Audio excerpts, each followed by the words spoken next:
அனைவருக்கும் வணக்கம். இன்னைக்கு அதாவது மார்ச் 15ஆம் தேதி தாவேகா தலைவர் விஜய் அவர்கள் சிபிஐ என்கொயரிக்காக டெல்லிக்கு போயிருக்காப்புல. அவர் டெல்லியில் இருக்கக்கூடிய இந்த நிலையில் பார்த்தீங்கன்னா ஒரு முக்கியமான செய்தி வந்திருக்குங்க. என்னன்னு பார்த்தீங்கன்னா இன்னைக்கு மார்ச் 15ஆம் தேதி ஈவினிங் 4 மணி போல் தேர்தல் தேதியை அனௌன்ஸ் பண்ணுறாங்களாம் தேர்தல் ஆணையம். தமிழ்நாடு, கேரளா, மேற்கு வங்கம், புதுச்சேரி மற்றும் அசாமுக்கான தேர்தல் தேதியை இன்னைக்கு அறிவிக்கிறாங்க 4 மணிக்கு. அந்த நாள் நெருங்கி கொண்டே இருக்கிறது. அணில் குஞ்சுகளை வறுத்தெடுத்து பொரித்தெடுத்து வறுத்து அணில் வறுவல் டிஃப்ரெண்டாலாம் சைட் டிஷ் போட்டு மெயின் டிஷ் போட்டு பல விதமான அறுசுவையான அணில் உணவுகளை நம்ம உண்ண போகிறோம் மக்களே. விஜய் டெல்லிக்கு போயிருக்காரு பாருங்க சிபிஐ என்கொயரிக்காக. போறப்ப பார்த்தீங்கன்னா விஜயோடைய அந்த கைப்பயிருக்கு பாருங்க ஒரு பேக் ஒன்று போட்டுக்கிட்டே போற பாருங்க, அதுக்குள்ள கத்திரிக்கோல் இருந்திருக்கு, சிசர்ஸ் இருந்திருக்கு. இந்த கத்திரிக்கோள் இருந்ததுனால நான் ஃப்ளைட் எடுக்க மாட்டேன் அப்படின்னு சொல்லிட்டு பைலட் தெரிவிச்சதா தகவல் வந்திருக்கு. இதனால பார்த்தீங்கன்னா அங்கே பெரும் பரபரப்பு ஏற்பட்டிருக்கு. அதுக்கு பிறகு அந்த கத்திரிக்கோளை எல்லாம் பிடுங்கி வச்சுட்டு அரை மணி நேரம் தாமதமாக தான் அந்த ஃப்ளைட்டு புறப்பட்டிருக்கு மக்களே. இது ஒரு பக்கம் இருக்க, ஆதவர்ஜுனா வச்சிருந்த கைப்பைக்குள்ள ஒரு மது பாட்டில் இருந்திருக்கு. அந்த மது பாட்டிலையும் பறிமுதல் பண்ணதுக்கு அப்புறம் தான் ஃப்ளைட்டில் ஏற அனுமதிச்சிருக்காங்க. அதனால கிட்டத்தட்ட ஒரு அரை மணி நேரத்துலேருந்து 40 நிமிஷம் ஒரே தாமதம். கத்திரிக்கோள், சரக்கு பாட்டில் இதெல்லாம் எதுக்கு? விஜய் கிட்ட சிசரு, ஆதவர்ஜுனா கிட்ட சரக்கு, ஃப்ளைட்லேயே கட்டிச்சு என்னமா கட்சிடாடே. ஆஹா, இந்த அணில் குஞ்சுகளுக்கெல்லாம் இந்த கேள்வி எழும்பிச்சான்னு பாருங்களேன். இன்னைக்கு தான் விசாரணை, சிபிஐ விசாரணை. ஆனால் விஜய் பார்த்தீங்கன்னா நேற்றுக்கே கிளம்பிட்டார் டெல்லிக்கு. இதே வேகத்தை கரூருக்கு போகிறப்ப காட்டியிருந்தா 41 பேர் இறந்துருக்க மாட்டாங்கல்ல. இதை இந்த அணில் குஞ்சுகளை எவனாவது கேட்டானான்னு பாருங்க, எவனுமே கேட்க மாட்டான். ஏன்னா அவனுங்க அணில் குஞ்சுகள். காலம் எவ்வளோ வேகமாக சுற்றுது பார்த்தீங்களா? பாட்டிலுக்கு 10 ரூபா, பாட்டிலுக்கு 10 ரூபான்னு பாடிக்கிட்டு இருந்தவன் இப்போ பாட்டிலும் கையுமா சிக்கியிருக்கானுங்க பாருங்க. இவங்க எவ்வளோ கஞ்சத்தனம் பிடிச்சவனுங்களா இருந்திருப்பானுங்கன்னு பாருங்க. இந்த சரக்கு கண்டிப்பாக புஷி ஆனந்தோடைய இதுவாக தான் இருந்திருக்கும். ஏன்னா புஷி ஆனந்துக்கு பாண்டிச்சேரியில் இது இருக்குது, ஒயின் ஷாப் இருக்குது, அங்கே உள்ள சரக்காக தான் இருக்கும். காசை மிச்சம் பண்ணணுன்றதுக்காக டெல்லியில் போய் வாங்குறதுனா காசெல்லாம் செலவாகும். அங்கே பாண்டிச்சேரியில் கொஞ்சம் சீப்பாக இருக்குன்றாங்க, அங்கேருந்து எடுத்துகிட்டு வந்திருக்காங்க. பாண்டிச்சேரி காவல்துறை இதை கொஞ்சம் என்னென்னு விசாரித்து பார்த்தாங்கன்னா என்னன்னு தெரிய வரும். இப்போ தான் புரியுது ஆதவர்ஜுனா எதுக்காக அப்படி சொன்னாப்லன்னு. எப்படி இப்படி அரசே சாராயத்தை வைக்கிறது, இதை நாங்கள் கடுமையாக எதுக்கு நீங்கள் டாஸ்மாக்ல முடித்துவீங்க? கண்டிப்பாக அரசு செய்யக்கூடாதுன்னு நாங்கள் நினைக்கிறோம். இது அரசே செய்யக்கூடாது, அரசே விற்கக்கூடாது. ஒரு கலெக்டர் படிச்சுட்டு ஒரு கலெக்டர் சாராயத்தை வைக்கக்கூடாது, ஒரு ரெவன்யூ டிபார்ட்மெண்ட் விற்க கூடாது. பூரண மதுவிலக்குன்றதை நீங்க சொல்லல. இல்ல, அரசு விற்க கூடாதுங்கிறது தான். அரசு விற்க கூடாது, அரசு விற்க கூடாது, நாங்க விற்போம். மக்கள் குடிக்க கூடாது, நாங்க குடிப்போம். ஃப்ளைட்டில் போகிறப்போ ஜாலியாக வண்டியில் ஏறி அடிச்சுட்டே போனோம் இல்லையா, அதுக்கு எங்களுக்கு மட்டும் அது வேணும், நாங்கள் அடிப்போம். இதுக்கும் அணில் குஞ்சுகள் முட்டு கொடுப்பானுங்க. கரூரில் 41 பேர் இறந்தாங்க பாருங்க. அந்த வலி எங்கள் தலைவருக்கு, அந்த வலி, அதனால தான் சரக்கு பாட்டில்லாம் எடுத்துகிட்டு போயிருக்கார். அதனால எங்கள் தலைவர் குடி இதில் என்ன இருக்குது அப்படின்னு சொல்லிட்டு கேட்பானுங்க. எல்லாத்துக்கும் முட்டு கொடுப்பானுங்க. தலைவர் கல்லா டங்காஸில் இருந்தாலும் முட்டு கொடுப்பானுங்க, என்ன பண்ணாலும் முட்டு கொடுப்பானுங்க. இல்லைன்னா திமுக சதின்றுவானுங்க. அவருக்கே தெரியாமல் அவருடைய பேகுக்குள்ள கத்திரியும் பாட்டிலும் உள்ள இருந்திருக்கு. எங்கள் தலைவர் ரொம்ப உத்தமர், அவரை திமுக சதி அப்படிமானுங்க. என்டிஏ கூட்டணியில் போய் இவர் சேர்ந்துட்டாப்புல அப்படின்னாலும் எங்கள் தலைவரை திமுக ஓரங்கிட்டி கடைசியில் எங்கள் தலைவர் இப்படி ஒரு முடிவெடுக்கிற நிலைமைக்கு வந்துட்டார். அவர் சகிச்சுக்கிறார், எங்களுக்காக எல்லா கஷ்டத்தையும் சகிச்சுக்கிட்டு போய் என்டிஏ கூட்டணியில் சேர்ந்துருக்கார் அப்படின்னு சொல்லிட்டு அப்படியே முட்டு கொடுப்பானுங்க.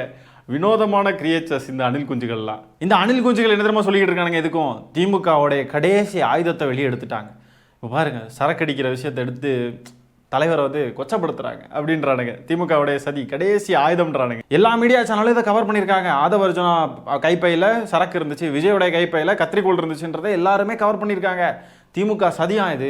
கரூர் சம்பவம் நடந்தப்பவும் இதுதான் கடைசி ஆயுதம் நானுங்க. சிபிஐ விவகாரத்தில் இதெல்லாம் நடந்தப்பவும் திமுகவுடைய கடைசி ஆயுதமா.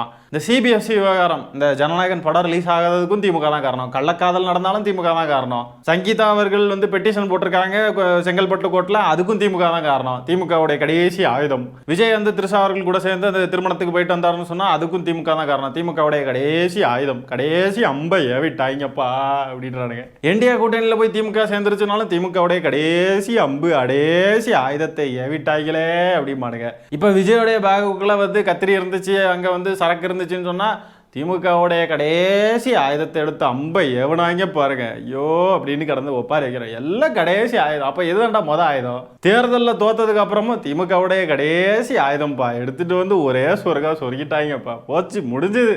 ஐயோ இப்படி கடைசி ஆயுதம் இன்னும் எவ்வளோ கடைசி ஆயுதம் வச்சிருக்காங்களோ தெரியலையே. ஐயோ நம்ம அண்ணன் எவ்வளோ கஷ்டப்படுறாரு பாருங்கடா. இந்த திமுக வந்து தீய சக்திடா, எவ்வளோ ஆயுதம் அண்ணன் மேலே ஏவி கடைசி ஆயுதம். ஒருவேளை இந்த கட்சி தப்பி தவறி அடுத்த தேர்தல் வரைக்கும் வந்துருச்சு அப்படின்னா, திமுக கூட்டணியில் வந்தே சேர்ந்துட்டாங்க அப்படின்னாலும் அப்போவும் கடைசி ஆயுதத்தை ஏவி நம்ம அண்ணனை வந்து திமுக கூட்டணிக்குள்ளேயே வர வச்சுட்டாங்களடான்னு கடந்து ஒப்பாரி வைப்பானுங்க. எல்லாத்துக்கும் கடைசி ஆயுதம்னு ஒப்பாரி வச்சுக்கிட்டு இருக்கானுங்க. ஆனால் இவங்க அண்ணனுடைய ஆயுதத்தை எவனும் கேள்வி எழுப்ப மாட்டான். ஆயுதத்தைனா இந்த கத்திரிக்கோள் இதெல்லாம் கொண்டு போய் இதெல்லாம் பார்த்து எவனும் கேள்வி, ஏன் தலைவா நீங்கள் கொண்டு போனீங்க, உங்கள் ஆயுதத்தை நீங்கள் வந்து சுருக்கி வச்சுக்கிட்டு இருக்க மாட்டீங்களா, வீட்டில் வச்சுக்கிட்டு இருக்க மாட்டீங்களா, எதுக்கு நீங்கள் அதை உங்கள் கூட கூட்டிக்கிட்டு போகிறீங்க, இது இப்போ தேவையில்லாத பிரச்சனை தானே அப்படின்ட்டு அவங்க அண்ணனை நோக்கி அவங்க அண்ணன் ஆயுதத்தை அமைதியாக இருக்க வைக்கிறதுக்கு எவனுமே கேள்வி கேட்க மாட்டான். ஆயுதம்னு நான் சொல்கிறத நீங்கள் வந்து தெளிவாக புரிஞ்சுக்கணும். இந்த சரக்கு பாட்டிலு, இந்த கத்திரிக்கோள் இதெல்லாம் சொல்லிக்கிட்டு இருக்கேன், புரியுதுங்களா? தப்பாக புரிஞ்சிக்க கூடாது. இந்த தாவேக்காவுடைய வாழ்வியலை பாருங்களேன். போன வாரம் வரைக்கும் காங்கிரஸ் வந்துடாதான்னு இலவு காத்த கிளியாட்டு உட்காந்துட்டு இருந்தாங்க இலவு காத்த அணில்கள். இப்போ பார்த்தீங்கன்னா பிஜேபி கூட கூட்டணி பேச்சுவார்த்தை. போன வாரம் காங்கிரஸ் கூட, இந்த வாரம் பிஜேபி கூட. யார் கூப்பிட்டாலும் போயிடுவானுங்க போல. யோசிச்சு பாருங்களேன், ஃப்ளைட்டில் ஏறுறப்போவே கண்டிப்பாக மாட்டிடுவோன்னு தெரிஞ்சும் கத்திரிக்கோளையும் சரக்கையும் எடுத்துகிட்டு போகிறாங்கன்னா, இந்த ஒரு வண்டி போது பாருங்கள் ஏமா வாங்கணும், அதுக்குள்ளே என்னெல்லாம் இருக்கும் அப்போது இல்லையா? இதுலேயே இப்படியெல்லாம் பண்ணுறவங்க அதுலலாம் எவ்வளோ பண்ணியிருப்பாங்க அப்போது. நாமக்கல்லாம் உளரெல்லாம் நம்ம பார்த்துருப்போம். அந்த வீடியோலாம் நமக்கு செம ரீச். அந்த வீடியோ நம்ம சேனலில் இருக்கும், போய் பார்த்தீங்கன்னா உங்களுக்கு தெரியும். அவ்வளோ உளறி வச்சிருக்காப்புலங்க. கொள்முதல் நிலையங்கள்னு சொல்றதுக்கு பதிலாக கொள்முதல் திலையங்கள் அப்படி இப்படின்னு பல வார்த்தைகளை வந்து தப்பாக பேசி அவ்வளோ மோசமாக வந்து போதையில் தள்ளாடிக்கிட்டு இருப்பார் விஜய்ன்ற நபர். எல்லாத்துலேயுமே டபுள் ஸ்டாண்டர்ட்ஸ். பெண்களுக்கு பாதுகாப்புன்னு சொல்லி தாவேக்கா தலைவர் சொல்கிறார். ஆனால் பொண்டாட்டியை வீட்டுக்குள்ளே அடைச்சி வச்சு கொடுமைப்படுத்துறது, பொண்டாட்டியை வீட்டுக்குள்ளே ஏற்ற மாட்டேன்னு கொடுமைப்படுத்துறது, பொண்டாட்டி பிள்ளைங்களெல்லாம் நடுரோட்டில் விடுறது, இப்படிலாம் வந்து விஜய் இருக்கார். ஆனால் பெண்களுக்கு பாதுகாப்புன்றாப்புல. அதை ஒருத்தனை பாருங்க, மேடையில் ஏறினு போதையை ஒழிச்சிருவோம், போதை இருக்காது அப்படி இப்படின்னு சொல்லிக்கிட்டு போதையை போட்டுக்கிட்டு தான் சுற்றிக்கிட்டு திரிகிறானுங்க இவனுங்களாம். கட்சியுடைய தலைவர்களே இந்த லட்சணத்தில் இருந்தா இவங்களை ஃபாலோ பண்ணக்கூடிய அணில் குஞ்சுகள் எந்த லட்சணத்தில் இருப்பானுங்க? மனைவி இருக்கிறப்ப வேற ஒருத்தி கூட தொடர்பில் இருக்கிறது, வேற ஒருத்தி கூட போகிறது, மனைவியை வந்து இப்படி விட்டுட்டு போகிறதெல்லாம் சரின்னு நினைப்பானுங்க.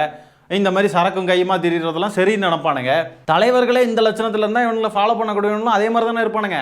ஒருவேளை இப்படியா கூட இருக்கலாங்க, நம்ம தப்பாக புரிஞ்சுக்கிட்டு இருக்கோம், நல்ல எண்ணத்தில் செஞ்சுருக்கலாம். ஏன்னா மதுபாட்டில் தமிழ்நாட்டில் இருக்கக்கூடாதுன்றதுக்காக அதை எடுத்துகிட்டு டெல்லிக்கு போயிடலாம், டெல்லியில் கொண்டு போய் எங்கேயாவது கொடுத்துடலாம் அப்படின்னு சொல்லிட்டு அவங்களால முடிஞ்சது என்னமோ ஒரு மது பாட்டிலோ 2 மது பாட்டிலோ ஒன்று ஒவ்வொரு நேரம் போகிறப்போ ஒன்று எடுத்துக்கிட்டு போய் தமிழ்நாட்டில் மதுவை ஒழிச்சிடலாம் அப்படின்ட்டு ட்ரை பண்ணியிருக்கலாம். நம்ம தாங்க தப்பாக புரிஞ்சுக்கிறோம் எல்லாத்தையுமே, தப்பாக புரிஞ்சுக்கிட்டு இருக்கோம் பாருங்கள் எல்லாத்தையும். அது தனி விமானமா இல்லை தண்ணி விமானமா? விஜய் எடுத்துகிட்டு போனது கத்திரிக்கோளா இல்லை பாட்டில் ஓப்பனரா? இல்லை அப்படிலாம் இருக்காது, அது தப்பு. அப்படிலாம் இருக்க வாய்ப்பே இல்லை. விஜய் வந்து அப்படி செய்ய மாட்டார். அவர் வந்து ரொம்ப நல்லவர். அவர் வந்து மதுவை ஒழிக்கிறதுக்காக போராடுறாங்க. லட்சக்கணக்கில் செலவு பண்ணி ஒரு மது பாட்டில் கொண்டு போய் தமிழ்நாட்டில் இருக்கிற மதுவெல்லாம் ஒழிப்பாங்கன்னா அவருடைய கெரியரில் அவர் சம்பாதிச்சு அவ்வளோ பணத்தை இது பண்ணி ஒரு 1000 மது பாட்டில்களை தமிழ்நாட்டிலேருந்து டெல்லிக்கு கொண்டு போயிடுவார். ஒவ்வொரு தடவையும் போய் மது பாட்டில் வச்சுக்கிட்டு வருவாங்க, டெல்லியில் போய் வச்சுட்டு வந்து எடுத்துகிட்டு போவாங்க. ஆகவே தாவேக்கா தலைவர் விஜய் ஆதவர்ஜுனும் இப்படி மது பாட்டிலையும் கத்திரிக்கோளையும் எடுத்துகிட்டு போகிறதெல்லாம் பற்றி என்ன நினைக்கிறீங்கன்றதை கமெண்ட்ஸில் பதிவு பண்ணுங்க. தேர்தல் தேதியை வர அனௌன்ஸ் பண்ண போகிறாங்க 4 மணிக்கு. என்னைக்கு தேர்தல் தேதி அப்படின்றதெல்லாம் நம்ம பார்ப்போம். தாவேக்காவை கொண்டு போய் என்டிஏ கூட்டணியில் சேர்ப்பாங்களா மாட்டாங்களான்றதெல்லாம் விரைவில் நம்ம தெரிஞ்சுக்கலாம். உங்களுடைய கருத்துக்கள் என்னன்றதை கமெண்ட்ஸில் பதிவு பண்ணுங்கள். இந்த காணொலியை நான் இத்துடன் நிறைவு செய்து கொள்கிறேன். நன்றி, வணக்கம்.